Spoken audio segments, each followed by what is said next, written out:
நேயர்கள் அனைவருக்கும் வணக்கம். நத்தம் யூடிஆர் செட்டில்மெண்ட் நிலச்சிக்கல் சம்பந்தமான மேல்முறையீட்டு மனுக்கள் எழுதுவது எப்படி என்ற தலைப்பில் சாமு பரஞ்சோதி பாண்டியன் அவர்கள் ஜூலை 26, 27, 28 ஆகிய 3 நாட்கள் மாலை 7 மணி முதல் இரவு 9 மணி வரை சூம் இணையவழி பயிற்சி வகுப்பு நடைபெற இருக்கிறது.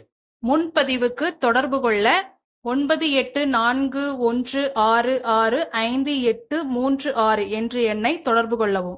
நிலச்சிக்கல் சம்பந்தமான மேல்முறையீட்டு மனுக்கள் எழுதுவது எப்படி என்ற தலைப்பில் நமது பரஞ்சோதி பாண்டியன் அவர்கள் யூடிஆர் என்றால் என்ன, யூடிஆர் தவறுகளை களைவது எப்படி, நத்தம் கணக்கில் பிழைகள் சரி செய்வது எப்படி, நத்தம் பட்டா, நத்தம் புறம்போக்கு, நத்தம் காளிமனை என்றால் என்ன, இது போன்ற பல சுவாரஸ்யமான தகவல்களை நீங்கள் வீட்டில் இருந்தபடியே தெரிந்து கொள்வதற்காக நமது பரஞ்சோதி பாண்டியன் அவர்களின் இணைய வழி பயிற்சி வகுப்பில் கலந்து கொள்ள அரிய வாய்ப்பாக பயன்படுத்தி கொள்ளுங்கள். முன்பதிவு செய்வதற்கு ஸ்கிரீனில் தெரியும் எண்ணிற்கு தொடர்பு கொள்ளுங்கள். நவாபு ஒரு ஜமீனை கொடுத்தாருன்னா அந்த ஜமீன் ஆர்மியை வச்சு கூடாது, ஃபில்டர் பண்ற. ஏன்னா அடுத்து ஜாகீர்னு ஒருத்தர் இருக்கார், அவரு படை திரட்டலாம், சண்டை போடலாம், அவருக்கும் வருமானத்துக்கு சம்பளம் கொடுக்க முடியாது. அவருக்கும் ஒரு 50 கிராம் 100 கிராம் கொடுத்துருவாங்க. ஏன்னா அதுல வர வருமானத்துல நீ உன் படையை நடத்திக்கோ. 5000 பேருக்கு அவர் தலைவரா இருப்பார், 500 பேருக்கு அவர் தலைவரா இருப்பாரு, 1000 பேருக்கு தலைவரா இருப்பாரு. அவ்வளவு பேருக்கு சாப்பாடு சன் போடணும். அதெல்லாம் ராஜா போட்டுட்டு இருக்க முடியாது. ஒரு 40-50 கிராமத்தை கையில கொடுத்து நீ ஜாகீர் இது இன்னைக்கு போங்க, ஜாகீர் அம்மாபாளையன்னு சேலத்துல இருக்கும். இது ஜாகீர் அம்மாபாளையம், ஜாகீர்ன்ற பேர் இன்னைக்கு இருக்கும். நீங்க கள்ளக்குறிச்சி கல்ராய மலையெல்லாம் போங்க, ஜாகீர் இருக்கும். ஜாகீர் இருக்கும். இவங்களாம் என்னன்னா, அக்பர் என்ன பண்ணார்னா படையையும் படையையும் வருமானத்தையும் ரெண்டா பிரிச்சு, படை இருக்கிறவனையும் ஜமீனையும் ரெண்டா பிரிச்சார்.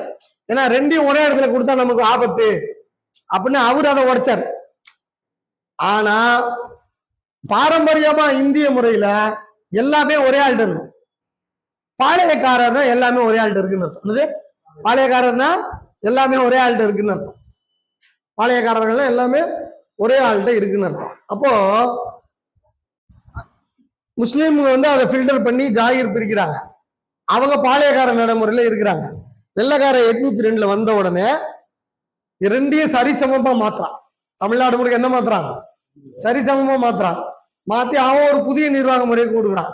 எவனுக்குமே ஜுடிஷியல் கிடையாது, எவனுக்குமே படை கிடையாது, கோட்டை கொத்தலாம் கட்டக்கூடாது அப்படின்னு. நீங்க 1500 முஸ்லீம் ஆளும் பொழுது வட தமிழ்நாட்டுல ஜமீனை கூப்பிட்டு, ஜமீன் தனி, நம்ம வேட்டவளம் ஜமீன் இங்க பக்கத்துல சவுத் ஆர்காட்ல வேட்டவளம் ஜமீன் தனி, ஆர்மியெல்லாம் பிரிச்சுட்டாங்க. என்னது ஆர்மியெல்லாம் நீ வைக்காதன்ட்டாங்க. அப்படின்னா என்ன அர்த்தம்னா காய் அடிச்சுட்டாங்கன்னு அர்த்தம். கரெக்ட் தானே? ஆர்மி வைக்கல என்ன அர்த்தம்? பூடிட்டாங்க அர்த்தம். ஆனா பாளையக்காரர்கள் ஆர்மியாவும் இருந்தது. அதனாலதான் நீங்க பாத்தீங்கன்னா இந்த சுதந்திர போராட்டம் சண்டை சவுத்துல தான் நிறைய நடக்கும். ஏன் சொல்ல, அங்க காய அடிக்கல. என்னது இங்க ஏற்கனவே பாய்ங்க நவாப் பீரியட்ல இங்க இருக்கிற ஜமீனுக்கு காய அடிச்சு ரெண்டா பிரிச்சு வசூல் பண்ணா போதும் அப்படின்ற மாதிரி மாத்திட்டதுனால வெள்ளக்காரன் இப்படி வா அப்படிலாம் வந்துட்டான். ரைட்டா, அவங்க சொல்ற பேச்சு கேட்கறேன்ட்டான். அங்க தெக்க என்ன கதைன்னா, தெக்க ரெண்டும் ஒன்னாவே இருந்துருச்சு. அப்போ அந்த இது இருக்கும்ல, இழுத்தாலும் வரமாட்டாங்க தெரியல, ஜிம்புவாங்கல்ல, விட மாட்டேன். அதனால அங்க கொஞ்சம் ஸ்ட்ரகிள் இருந்தது, ஃப்ரீயா ஆகல. அதனாலதான் நீங்க சுதந்திர போராட்டம் வர்றவரெல்லாம் அங்க ஜாஸ்தியா இருக்கும். ஏன்னா அவங்ககிட்ட போர் அவங்க கையில கடைசி வரைக்கும் இருந்துச்சு. ரைட்டுங்களா? அது பிடுங்கல. அப்போ நீங்க நல்லா புரிஞ்சுக்கோங்க, நில நிர்வாகம் இருக்குல்ல, வரி வசூல் பண்றதுக்கு தான் ஆர்மி, வரி நிலத்தை நிர்வாகம் பண்றதுக்கு தான் ஜமீனு, ஜாகீரு, இதெல்லாம் ஏறக்குறைய அந்த காலத்துல இவங்களும் ரியல் எஸ்டேட் தான் பண்ணிக்கிறாங்க. என்ன பண்ணிக்கிறாங்க? நாட்டை பிரிக்கிறது, நிலத்தை பிரிக்கிறது, அக்ரி ரியல் எஸ்டேட். என்னது அக்ரி ரியல் எஸ்டேட் பண்ணிருக்கிறாங்க. வேற ஒண்ணும் இல்லை. நில நிர்வாகம்னா என்ன? எஸ்டேட் நிர்வாகம் தான். எஸ்டேட்னா என்ன? ரியல் எஸ்டேட் தான். என்னது ரியல் எஸ்டேட் தான். இன்னைக்கு என்ன பண்றாங்க, நாடு பெரிய பெரிய பைபாஸ் ரோடு போடுறாங்கன்னா என்ன, இப்போ ஒருத்தர் ரியல் எஸ்டேட் பண்றாரு, லே அவுட் ரோடு போடுறாரு, இவன் நாட்டுக்கே ரோடு போடுறான். என்னது இப்ப பிளாட் என்றா அதை ஸ்பெஷல் எக்கனாமிக் ஜோன். ரைட்டுங்களா? எல்லாமே லேண்டு செல்லிங் தான். என்னது? நாட்டை யார் பிரிச்சு விற்கிறதுன்னு தான் போட்டி. என்னது? நாட்டோட வளத்தை யார் பிரிச்சு விற்கிறது தான் போட்டி. ஆக அந்த 1500களில் இருந்த நில நிர்வாக முறையை 1800ல வெள்ளைக்காரன் எடுத்து அதை கொஞ்சம் அப்படி பாலிஷ் பண்ணி மாத்தி அவன் நில நிர்வாக முறைய 1948 வரைக்கும் வந்து அதுக்கப்புறம் இப்ப இருக்கிற நில நிர்வாக முறை வந்திருக்கு. அப்ப நீங்க புரிஞ்சுக்கோங்க, ஸ்கூல்ல பாடம் நடத்துறாங்கன்னு வச்சுக்கோங்களேன், சிலபஸ்ன்னு சொல்லுவாங்க தெரியுங்களா? கொஞ்ச நாள்ல சிலபஸ் மாறிடும். பார்த்துருக்கீங்களா? பாடத்திட்டம்லாம் மாறிடும். நவீன காலத்துக்கு ஏற்ற மாதிரி படிக்கணும்பா. நான் இருக்கும்போது ஸ்லேட் இருந்துச்சு, இப்ப ஸ்லேட்டே கிடையாது ஸ்கூல்ல. ரைட்டுங்களா? சொல்லுவது ஸ்லேட்டே கிடையாது. இப்போ காலேஜ் சேர்ந்தா லேப்டாப் கொடுத்துட்றாங்க. கரெக்டா? இப்போ நவீன காலத்துக்கு ஏற்ற மாதிரி சிலபஸ் மாறுது தானே? சிலபஸ் மாறும். கொரோனா பீரியட்ல மொபைல் கம்பல்சரி ஆயிடுச்சுல, சிலபஸ் மாறிடுச்சுல. அது போல நல்லா புரிஞ்சுக்கோங்க, 1500ல இருந்து 1800 300 வருஷம் ஒரு சிலபஸ் தமிழ்நாட்டுல. அதுல ஒரு பாதி பாளையக்கார சிலபஸ், ஒரு பாதி நவாப் சிலபஸ். புரிஞ்சுங்களா? ஒரு பாதி பாளையக்கார சிலபஸ், ஒரு பாதி நவாப் சிலபஸ். 1802ல இருந்து 1948 வரைக்கும் 150 வருஷம் வெள்ளைக்காரனோட சிலபஸ். 1948ல இருந்து 1985 வரைக்கும் ஒரு சிலபஸ் நம்ம நாட்டுல.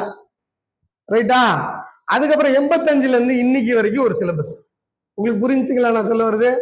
85ல இருந்து இன்னைக்கு வரைக்கும் இருக்கு இல்லையா, இந்த சிலபஸுக்கு பேரு யூடிஆர் சிலபஸ். யூடிஆர் சிலபஸ் 85ல இருந்து இன்னைக்கு இருக்கிறதுக்கு சிலபஸுக்கு பேரு யூடிஆர் சிலபஸ்.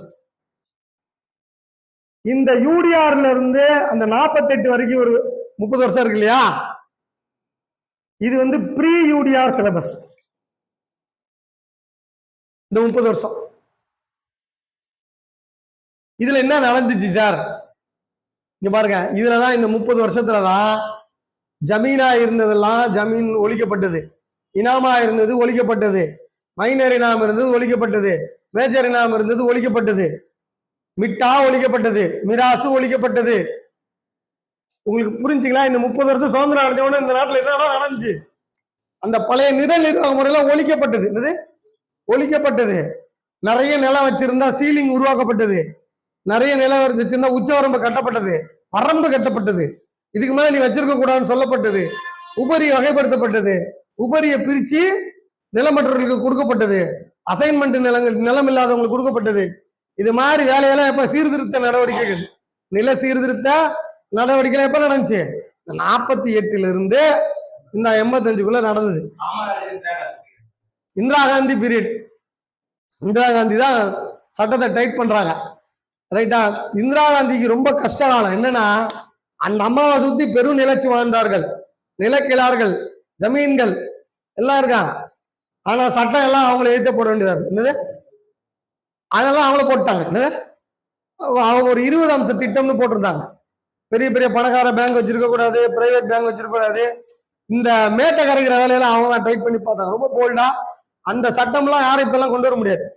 இப்ப எல்லாம் கொஞ்சம் கொஞ்சமா ரிவர்ஸ் ஆயிடுச்சுன்னு வச்சுக்கோங்க. எல்லாமே என்ன ஆயிடுச்சு? எல்லாம் ரிவர்ஸ் ஆயிடுச்சு. இந்திரா காந்தி போடுறதுலாம் ரிவர்ஸ் ஆயிடுச்சு. இந்திரா காந்தி அதை எங்க டைட் பண்றாரு. ரைட்டுங்களா? இங்க அதை கலைஞர் 72ல டைட் பண்றாரு. தமிழ்நாட்டுல சட்டம் போட்டாலும் மாநிலத்தில் கொண்டு வந்து நடைமுறைப்படுத்தணும்ல. அதனாலதான் கலைஞர் தமிழ்நாட்டின் தீய சக்தி. பணக்காரங்களுக்கு எதிராக. என்னது? 72 கலைஞர் வந்து ஒரு 40 வயசு இளைஞர், சாதாரண ஆள் கிடையாது. மொத்த இந்தியாவோட ஸ்ட்ராட்டஜி தெரியும். இப்ப 70 வயசு கலைஞர் இருக்காரு, அவரு விட்டுருங்க. அவரு அப்படி தப்பிச்சு ஆடினாரு விளையாட்டு. அப்ப நேருக்கு நேர் நின்னார். என்னது? நேருக்கு நேர் நின்னாரு. இந்திரா காந்தி 30 ஸ்டாண்டர்ட் ஏக்கர் தான் சொன்னாங்க. என்னது? இந்திரா காந்தி 30 ஸ்டாண்டர்ட் ஏக்கர் தான் வந்து உச்சவரம் பண்ணாங்க. கலைஞர் கருணாநிதி இந்தியாவிலேயே 15 ஸ்டாண்டர்ட் ஏக்கர்னு அதை இன்னும் குறைச்சார். நிறைய நீங்க அசைன்மெண்ட் பட்டாக்கள் நிலங்கள் எல்லாம் பாத்தீங்கன்னா கலைஞர் பீரியட்ல கொடுத்ததா தான் இருக்கும். நீங்க எல்லாம் நீங்க எங்க போனாலும் சரி. சீர்திருத்த நடவடிக்கை டைட் பண்ணார். என்னது? சீர்திருத்த நிலக்கிழார்கள் பயந்துட்டாங்க. என்னது? நிலக்கிழார்கள் பயந்துட்டாங்க. அதுக்கப்புறம் எம்ஜிஆர் உருவாக்கப்பட்டார். அவங்க எல்லாருமே அடுத்து எம்ஜிஆர் உருவாக்கப்பட்டார். எம்ஜிஆர் உருவாக்கப்பட்டார். அதான் உண்மை. அது என்னன்னா, இப்போ இப்ப திராவிடம்னு ஒரு அரசியல் பேசுறோம், அவங்களுக்கு எதிரி யாருன்னா ஆரியம்னு சொல்லுவாங்க. ஒரு எதிரி இருக்கும், பார்த்திருக்கீங்களா? இந்துத்துவான்னு ஒண்ணு இருக்கும், அவங்க ஒரு ஒரு ஒரு ஒரு எதிரியை பேசுவாங்க. ஒவ்வொருத்தர் தமிழ் தேசியம்னுவாங்க, அவங்க தெலுங்கர்களை எதிராக பேசுவாங்க. எதிரி ஒண்ணு காட்டணும், என்னது அரசியல்ல ஒண்ணு எதிராக காட்டணும், அப்பதான் அரசியல் நிக்கும். ரைட்டுங்களா? ஆனா தமிழக அரசியல்ல பாத்தீங்கன்னா 1972ல இருந்து கலைஞர் எதிர்ப்பு தான் இருக்கும். என்னது கலைஞர் ஒரு அரசியல் பேசினா இப்போ வரைக்கும் அவர் தான் எதிர்ப்பாங்க. ஏன் சொல்லுங்க? நில நிர்வாகத்துல கை வச்சாங்க. என்னது நில நிர்வாக மூளை இருக்கு இல்லையா, அதுல கை வச்சாங்க. இவரு வந்தா நமக்கு ஆபத்துன்னு அவங்களுக்கு தெரியும். அதனாலேயே அந்த காலத்துல இருந்து அவரை ஒரு எதிர்த்து அரசியல் இன்ன வரைக்கும் அவர் கலைஞர் எதிர்ப்பு தான் அரசியல். இன்று வரை அதான் எதிர்ப்பு அரசியல். அப்ப நீங்க புரிஞ்சுக்கோங்களேன், இப்ப காந்திய பெரிய ஆள் தலைவர்னு சொல்றோம்ல, ஏன் சொல்றேன் தெரியுமா? அவர் யாரை எதிர்த்தாரு? வெள்ளக்காரனை எதிர்த்தாரு. அதானே எதுக்குறத பொறுத்தாங்க சார். இப்ப தமிழ்நாட்டுல யாரை எதுக்குறாங்க? அப்ப என்ன அர்த்தம்? கலைஞர் யாரை எதுக்குறாரு? கண்ணுக்கு தெரியாத அவங்க. என்னது அவங்க கண்ணுக்கு தெரிய மாட்டாங்க. உங்களுக்கு புரிச்சா நான் சொல்ல கான்செப்ட்? அரசியல் அதுதான், எல்லாமே எல்லா அரசியலும் அதுதான். ஆக நான் என்ன பொறுத்த வரைக்கும் எல்லா அரசியலும் நிலத்துக்காக தான் நடக்குது. எல்லா அரசியலும் நிலத்தை பங்கு போடுறதா நடக்குது.